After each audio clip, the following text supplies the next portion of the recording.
Hello. Have you ever had one of those moments when you think this is the worst time of my life? This is the worst thing that's happened to me. And yet not long afterwards you realise it is actually the best thing that could have ever happened. I've had several of those moments, but one of them was when I was deciding to go back to work full time. When I'd had the children, I gave up work to look after them. And then I decided that it was time for me to go back to work, and I did some supply teaching. And I was lucky enough to never be without a job, and my jobs were for terms at a time. And I came to a wonderful school, little Catholic school in St Helens, and I loved it. I loved it there. And at the end of my time, I got home on the Friday afternoon, and in the evening I had a telephone call from a gentleman I didn't know, and he said, "Mrs. Baker, please could you do some supply teaching for us?" And I said, "Of course I can." He said, "It's for 2 weeks." And I thought, well, that's okay. And he said, "You're an angel." And without thinking about it, I said, "You've never said a truer word." And on the Monday morning, I drove along the East Lancs Road to Skelmersdale, where the school was, and I realised that 12 other people had refused that job, and I found out why. It was the most difficult job I have ever done.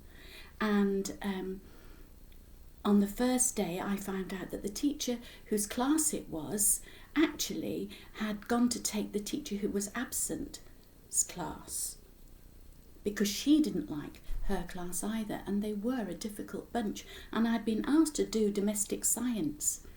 Well, if any of you know me, you'll know that my culinary expertise is not top-notch, so it was a bit of a tall order, really. But I went and I did it the first day, and when I got home that night, I had a telephone call from the school that I had finished at, and they said, "Elizabeth, could you come back?" And I said, "Oh, I've just said I would do 2 weeks at another school. If you can wait 2 weeks, I will come back."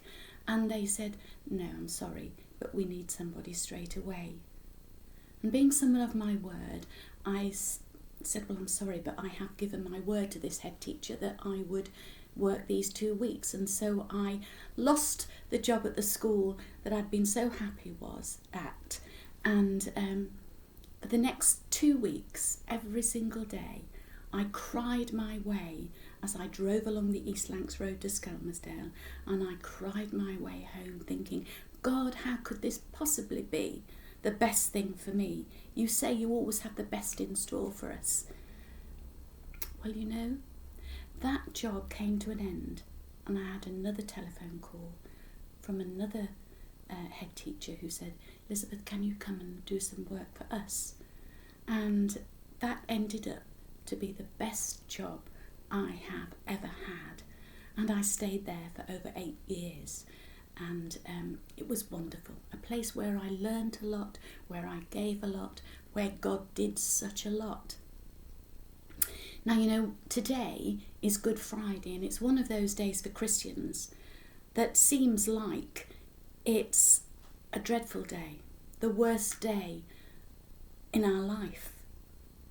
For the disciples all those 2,000 years ago, they must have felt dreadful. Here was the person who they'd put their trust in, who they'd given their life to for 3 years, who they'd followed around.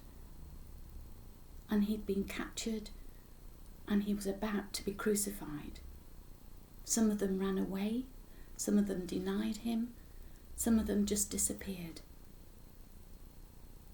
They thought that the end of their world had come.